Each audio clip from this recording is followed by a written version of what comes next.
ప్రణామాలు మహారాజా. మీరు నన్ను రమ్మన్నారా? అవును భీమ్, నిన్ను నేను అతిథికి పరిచయం చేయాలనుకుంటున్నాను.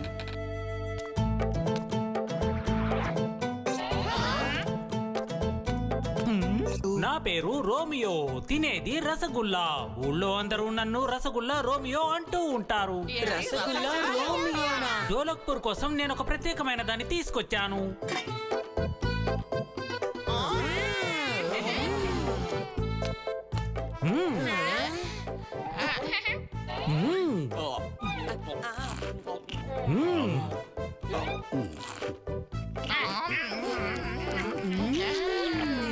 చాలా అద్భుతంగా ఉంది, రుచిగా కూడా ఉంది. ఇంకో రసగుల్లా ఉంటే ఇవ్వు. లేదు మహారాజా, ఇంతకు మించి నేను రసగుల్లాల్ని ఎవ్వరికి ఎట్టి పరిస్థితుల్లోనూ ఇవ్వలేను. నేను మహారాజుని, నువ్వు నాకే ఇవ్వటానికి వీలేదని చెప్తున్నావు? మహారాజా, ఇప్పుడు నా పరిస్థితి అలాంటిది మరి. ఎందుకంటే మా ఊరుంది కదా రసగుల్లాపూర్. నీకు ఏమంత కష్టం వచ్చింది రోమియో? నాకు చెప్పు. చాలా ప్రశాంతమైన రసగుల్లాపూర్ గ్రామం గురించిన కథ ఇది.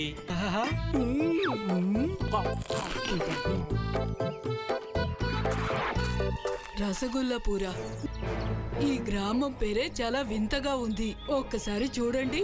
ఒకవేళ కావూరానికి ఈ రసగుల్లాపూరు నచ్చుతుందంటారా?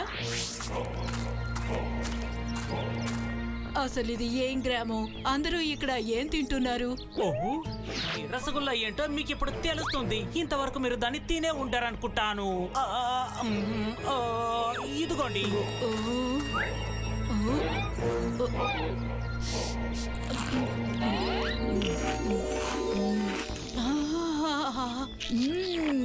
కావూరానికి ఈ రసగుల్లా చాలా బాగా నచ్చింది. చాలా బాగుంది. ఇలా చూడు రోమియో, ఈ రోజు నుంచి మీరంతా నా కోసమే పని చెయ్యాలి. లేదు లేదు లేదు లేదు లేదు, రసగుల్లాపూర్ లో ఎప్పటికీ ఎవరి కోసం ఎవరు పని చెయ్యరు. మర్యాదగా కావూరని చెప్పింది చేయండి, లేదంటే ఏం చేస్తావు? ఏం చేస్తానా? ఈ రసగుల్లాపూర్ని నా ఆధీనంలోకి తెచ్చుకుంటా.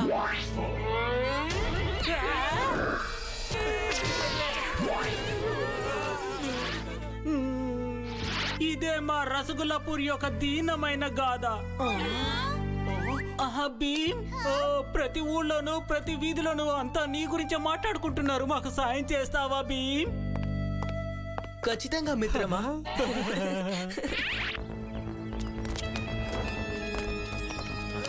ఓ రోమియో, అంటే నువ్వు తిరిగి వచ్చేసావా? నీతో పాటు నీ మిత్రుల్ని కూడా తీసుకొచ్చినట్టున్నావు. అవును, నా మిత్రుడు చోటా భీమ్. మర్యాదగా రసగుల్లాపూర్ని వదిలి వెళ్ళి. కుదరదు.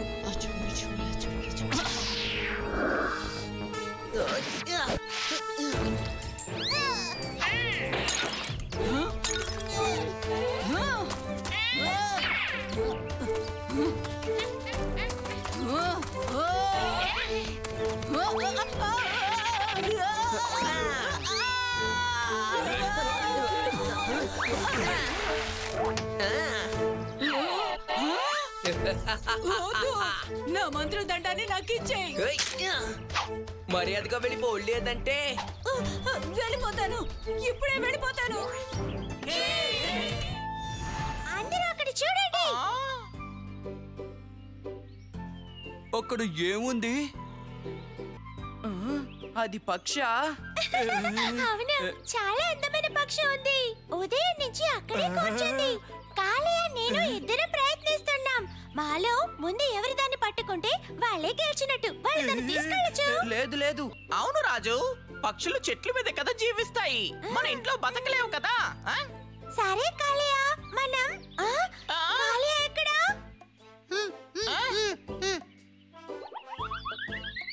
ఇక్కడున్నాను. కాళీయా వద్దు. ఎందుకు? నేను గెలవబోతున్నాను. కాళీయా కింద పడిపోయాడు. పక్షి కూడా పడిపోయింది.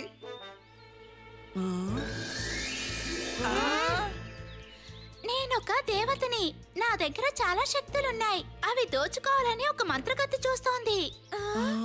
తన దగ్గరున్న మాయల తాళం చెవితో నా చేతుల్ని కట్టేసింది. అందువల్ల ఎగరలేకపోతున్నాను. త్వరగా ఆ తాళం చెవిని వెతకకపోతే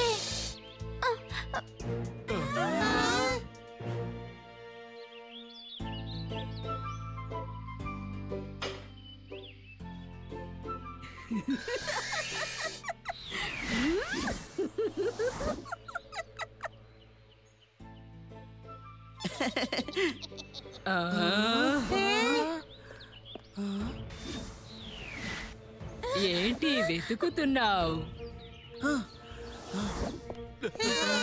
భీమ్, ఎవరో మంత్రగత్తె వచ్చి పక్షిని తీసుకుని వెళ్ళిపోయింది. ఇందుకు మనం ఏదో ఒకటి చేసి తీరాలి. మీరు ఏమీ చెయ్యలేరు. ఆ పక్షి మా అందరికి యువరాణి. ఒకవేళ ఆ మంత్రగత్తి మా యువరాణి యొక్క శక్తుల్ని పోగొడితే అంతటితో మా కథ పూర్తయినట్టే. మీరేం దిగులు పడకండి, మీ యువరాణిని మేం కాపాడతాం. నేను కూడా. ఆ మంత్రగత్తి అక్కడే ఉంటుంది. ఆ మంత్రగత్తె అన్ని శక్తుల్ని ఉపయోగించుకోక ముందే మనం తన్ని ఎలాగైనా ఆపి తీరాలి. మీరందరూ ఇప్పుడు ఒక పని చెయ్యండి.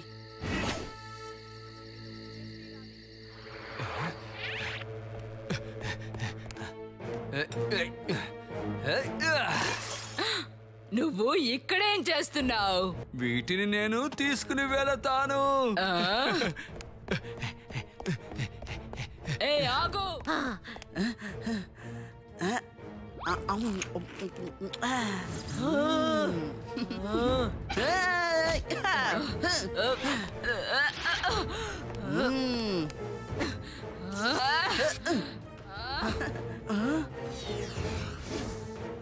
ఒకటి, రెండు, మూడు.